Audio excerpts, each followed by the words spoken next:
there are between 12 and 20 million illegal aliens in this country, and Simi Valley is part of the problem. I'll ask you these questions.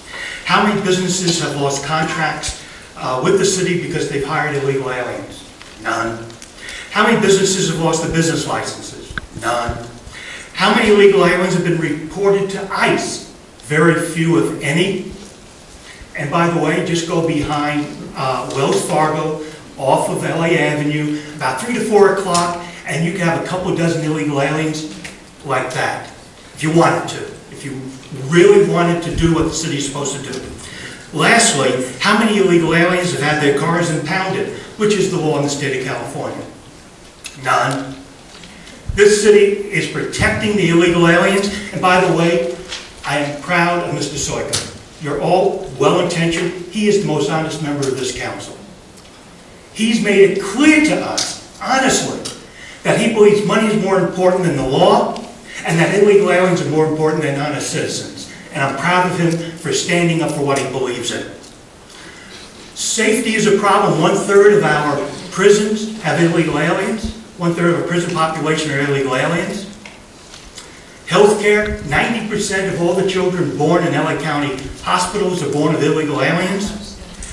LA Unified and many school districts are crowded with illegal aliens. Honest citizens are being thrown out of hospitals. Honest kids are being put into crowded classrooms because of illegal aliens. And then you have the gentleman that was up here a few minutes ago who lost his job, who doesn't have a job and wants a job. And this council could get him a job by getting rid of the illegal aliens, those who are dishonestly here, those who have committed a crime against the state, against the federal government. It was talked about maybe 2 people, 3 people lost their job because it's verified. I travel the state working with city councils, putting in programs like E-Verify. In January, February 2006, I met with 2 council members. One city councilman, Cameron Smythe of Santa Clarita, and we put in a program similar to this to get rid of illegal alien vendors in the city of Santa Clarita. I met with Councilman Glen Becerra in 2006. I'm glad that in 2010 he decided to bring this up at the council. Still hasn't been passed. But what you don't know is 3,500 illegal aliens were fired from Tyson's Chicken down in Arkansas because of E-Verify.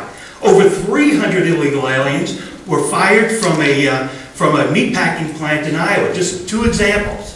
So a lot of people do get fired. Unfortunately, we're not sending them back to where they came from, but at least honest people are getting jobs. This city council has a responsibility to the citizens of Simi Valley, not to the illegal aliens.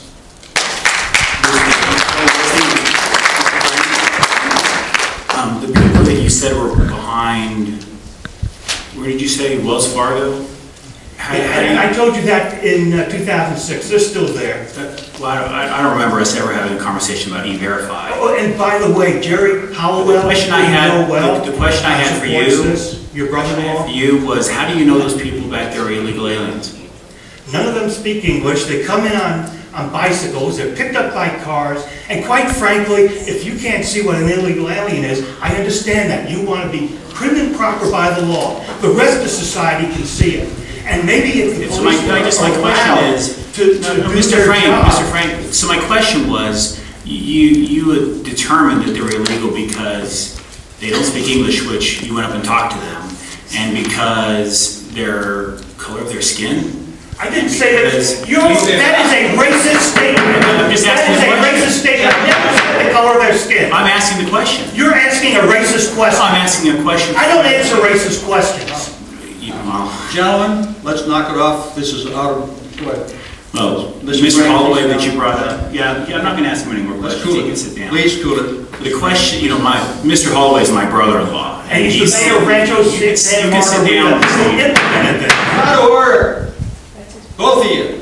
Mr. Frank, you had your chance. Now you can sit down. We understand how this works. Mr. Frank.